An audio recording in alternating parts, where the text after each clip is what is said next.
오늘 말씀은 예수님께서 산상수훈을 마치시고 산에서 내려오신 후 10가지 기적을 행한 내용 중 9번째 기적에 해당되는 내용입니다. 예수님께서는 여러 가지 기적을 통해서 이 땅에 임하시는 주의 권세와 주의 나라를 보여주셨습니다. 그리고 주의 권능과 주의 나라가 어떠한 사람들에게 임하고 있는지를 보여주셨습니다. 그들은 한결같이 사회에서 소외되고 버림받고 매장당하고 절망 가운데 빠져있던 사람들이었습니다. 주님께서는 모든 창조 세계의 주인으로서 절대적인 권능으로 그들을 구원하셨습니다. 또한 그들에게 하나님 나라를 선언하셨습니다. 그런데 주님께서 이러한 기적들을 통해서 강조하신 것은 바로 믿음이었습니다. 주의 권능과 주의 나라는 이 땅에 이미 임하고 있고 모든 사람에게 다가와 있지만 오직 믿음으로 주님 앞에 나아가는 사람들만이 그 은혜를 입은 것입니다. 오늘은 믿음을 주제로 해서 함께 은혜 나누기를 원합니다. 그런데 예수님의 기적과 믿음 그리고 산상수훈의 설교 내용은 서로 밀접한 관계가 있습니다. 그래서 산상수훈의 핵심 내용을 먼저 한번 간단하게 살펴보시고 나서 오늘 핵심 주제인 믿음으로 들어가고자 합니다. 산상수훈의 핵심 내용이 무엇이었습니까? 이 땅에 임하는 하나님의 나라였습니다. 하나님의 나라의 복이 어떻게 임하는가에 대한 팔복의 선언으로 산상수훈은 시작되었습니다. 그리고 하나님 나라의 여러 가지 가치관에 대해서 예수님께서는 선언하셨습니다. 그러면 하나님 나라의 핵심 가치관은 무엇이었습니까? 사랑이었죠. 사랑이었습니다. 그래서 기독교의 황금줄로 알려진 마태복음 7장 12절에서 예수님께서는 이렇게 말씀하신 것입니다. 그러므로 무엇이든지 남에게 대접을 받고자 하는 대로 너희도 남을 대접하라. 이것이 율법이요 선지자니라. 황금률이란 무슨 뜻입니까? 행동 규범이란 뜻입니다. 즉 고난당하는 이웃을 불쌍하게 생각하고 사랑을 행하는 것이 기독교인으로서의 행동 규범이란 뜻입니다. 기독교인이라면 마땅히 이웃을 긍휼히 여기는 마음으로 사랑하며 살아야 한다는 내용입니다. 또 마태복음 7장 21절에 보시면 나더러 주여 주여 하는 자마다 천국에 들어갈 것이 아니요 다만 하늘에 계신 아버지의 뜻대로 행하는 자라야 들어가리라 이렇게 말씀하셨습니다. 결국 무슨 말씀이십니까? 어려운 이웃을 돌보는 자가 하나님의 뜻을 행하는 자요 천국 백성이라는 뜻입니다. 예수님께서는 이것이 진정한 복이라는 것입니다. 그렇다면 어째서 이웃을 사랑하는 것이 진정한 복이 될 수 있습니까? 왜냐하면 하나님께서는 죄로 죽을 수밖에 없는 우리를 위해서 독생자를 내주셨으며 예수 그리스도께서는 성자 하나님이시면서 이 땅에 오셔서 우리를 위하여 대속의 죽음을 죽으셨기 때문입니다. 이처럼 갚을 수 없는 하나님의 사랑과 은혜를 받은 우리입니다. 감당할 수 없는 하나님의 사랑과 은혜를 받은 자로서 우리는 마땅히 그러한 사랑의 삶을 살아야 하는 것입니다. 이것이 예수님께서 가르쳐 주신 산상수훈의 핵심 내용이었습니다. 내가 어려울 때 남의 도움을 받았다면 주위에 자신보다 어려운 사람들을 보면 도와주고 싶은 마음이 드는 것이 당연한 이치입니다. 마찬가지로 나를 죄와 사망에서 구원해 주신 하나님의 사랑과 은혜를 아는 자라면 마땅히 이웃을 사랑할 수 있어야 하는 것입니다. 다시 말씀드려서 우리가 남을 사랑할 수 있다는 것은 하나님의 은혜를 받았다는 사실을 확증하는 것입니다. 역설적으로 말씀드리면 이웃을 사랑하는 사람은 진정으로 하나님의 사랑과 은혜를 받았다는 증거가 되는 것입니다.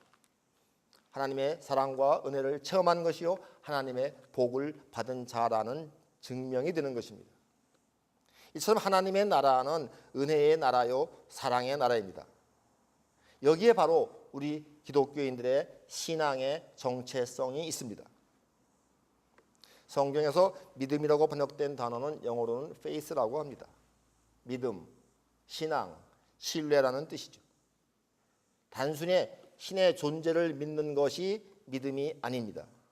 믿음이란 살아계신 하나님의 존재를 믿을 뿐만 아니라 그분을 바르게 알고 또 신뢰하는 것입니다. 그러므로 믿음이란 살아계신 하나님과 하나님의 아들 예수 그리스도를 바르게 이해하는 데서 시작합니다. 또한 하나님과 예수 그리스도를 바르게 안다는 것은 구원의 의미를 바르게 안다는 내용과 직결됩니다. 우리는 모두 구원받은 사람들입니다. 그리고 그 구원의 중심에 서 계신 분이 바로 예수 그리스도이십니다.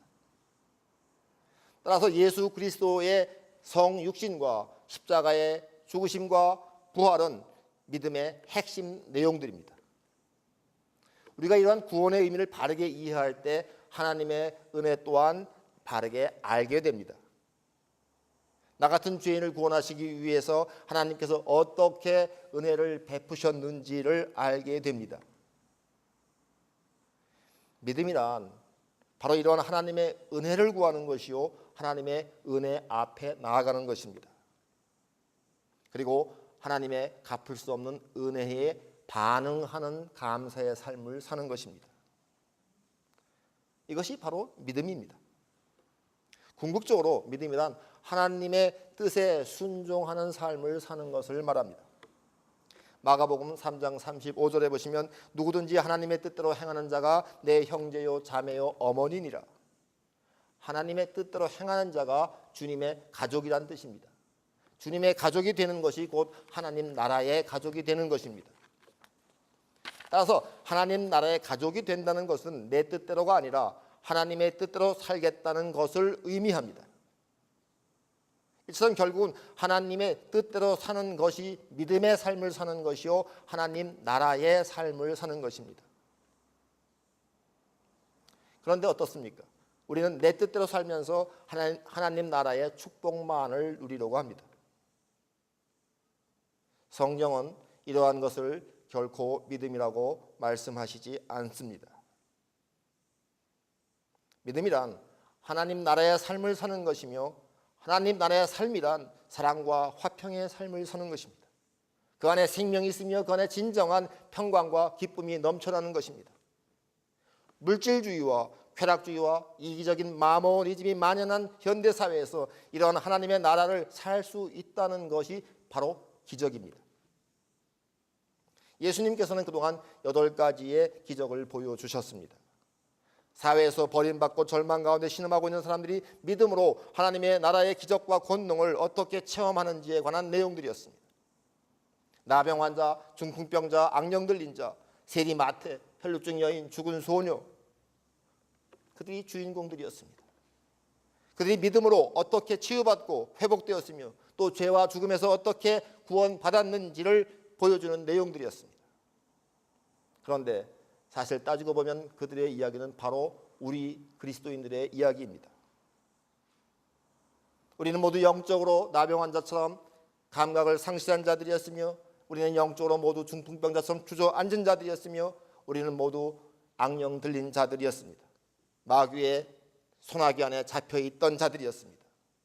또한 우리는 모두 영적으로 죽은 자들이었습니다. 그러나 예수님께서는 우리를 죄로 병들고 죄로 죽을 수밖에 없는 우리를 십자가의 보혈로 구원해 주셨습니다. 하나님의 나라는 죄로 병든 모든 사람들에게 지금도 임하고 있습니다. 우리에게 임했듯이 지금도 죄로 병들고 죄로 죽은 모든 이 땅의 사람들에게 임하고 있습니다. 그러나 모든 사람이 다 이 하나님의 나라로 들어갈 수 있는 것은 아닙니다. 하나님 나라의 복은 자신이 죄인임을 인정하고 믿음으로 하나님의 은혜를 구하는 자들에게 임하는 복입니다. 하나님의 나라는 그러므로 은혜의 나라라고 말할 수 있습니다. 사랑하는 성도 여러분, 그러나 하나님의 나라는 눈에 보이는 나라가 아닙니다. 우리는 눈에 보이는 현실 세계에 갇혀 있기 쉽습니다. 믿음의 눈으로 보지 않고는 볼 수 없는 것이 하나님의 나라입니다. 오늘 본문은 2명의 맹인 이야기입니다. 27절을 다 함께 한 목소리로 읽으시겠습니다. 예수께서 거기에서 떠나가실새 두 맹인이 따라오며 소리질러 이르되 다윗의 자손이여 우리를 불쌍히 여기소서 하더니, 여기서 거기에서 떠나가실새라는 말씀은 어느 때를 말합니까? 앞의 내용이죠. 12살 어린 나이에 죽은 회당장 야이로의 딸을 살리시고 그 집에서 떠나가실 때를 말합니다. 바로 그때 눈 못 보는 장님 두 사람이 예수님을 따라오며 소리질렀습니다. 다윗의 자손이여 우리를 불쌍히 여기소서. 그런데 좀 이상한 표현이 나오지 않습니까? 평소에 앞에 나오지 않던 표현이 나옵니다. 무엇입니까? 다윗의 자손이옵니다. 장님들은 왜 예수님을 다윗의 자손이라고 불렀을까요? 다윗의 자손이란 단어가 무슨 뜻입니까? 제가 마태복음 1장 1절 설교할 때 설명해 드렸는데 한 60주 전이니 기억하시는 분이 없겠죠. 혹시 기억나시는 분? 네. 마태복음 1장 1절 아브라함과 다윗의 자손 예수 그리스도의 계보라. 여기서 다윗의 자손이란 하나님께서 다윗에게 약속하신 다윗 언약의 성취자로 오실 메시아를 말합니다. 다윗 언약이란 사무엘하 7장 11절에서 16절에 나오는 내용입니다. 사무엘하 7장 16절에 보시면 내 집과 내 나라가 내 앞에서 영원히 보존되고 내 왕위가 영원히 견고하리라. 하나님께서 다윗에게 약속하신 언약입니다. 여기서 내 집과 내 나라가 무슨 뜻입니까? 다윗 왕국을 말합니다. 그런데 다윗 왕국이 영원히 보존되었습니까? 망했죠. 그러면 하나님께서는 왜 다윗에게 내 나라가 영원히 보존될 것이라고 말씀하셨습니까? 사무엘하에서 나오는 다윗 왕국이란 바로 다윗의 후손으로 오실 메시아에 의해서 세워질 메시아 왕국을 말하는 것입니다. 그러므로 다윗의 자손이여라는 뜻은 다윗의 후손으로 오신 약속된 메시아여라는 뜻입니다. 지금 장님들은 예수님께서 메시아이심을 알아보았던 것입니다. 그러나 이스라엘 백성들은 다윗의 후손으로서 그들을 구원하시기 위해서 오실 메시아를 학수고대하며 기다렸지만 정작 메시아가 실제로 눈앞에 나타났을 때 알아보지 못했습니다.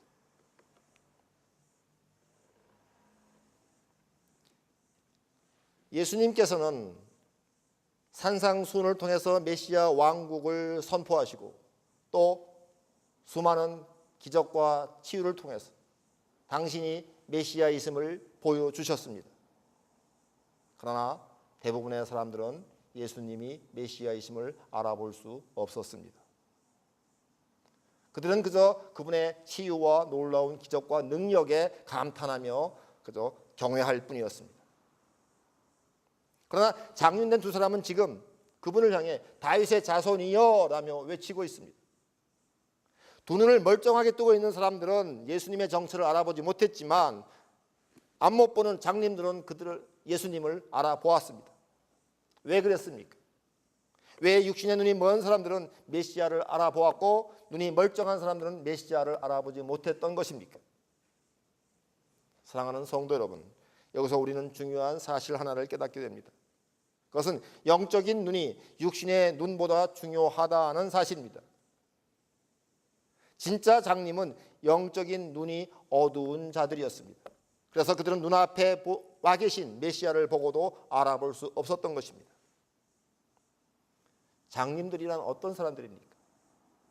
요한복음 9장 2절에 보시면 예수님께서 길을 가실 때 제자들이 예수님께 이렇게 질문하는 장면이 나옵니다. 라삐어, 이 사람이 맹인으로 난 것이 누구의 죄를 인함입니까? 자기니까 그 부모니까? 즉 맹인이라는 것은 일단 죄인이라는 전제하에 불려지는 호칭입니다. 장님이 된다는 것은 얼마나 큰 죄를 지었으면 저 사람이 눈까지 멀었는가 라고 인식되던 시대였습니다. 그런데 오늘 등장하는 이 장님들도 앞에 나왔던 문둥병 환자나 중풍병자나 혈루병 여인처럼 죄인으로서 사회에서 버림받은 삶을 살았던 사람들입니다. 그들에게는 희망이 없었습니다. 그들은 이제나 저제나 오매불망하며 다윗의 자손으로 오실 메시아를 고대하고 있었던 것입니다. 오직 다윗의 자손으로 오실 메시아, 그분만이 나를 구해줄 수 있다는 갈급한 믿음으로 그들은 그분만을 학수고대하며 기다렸던 것입니다.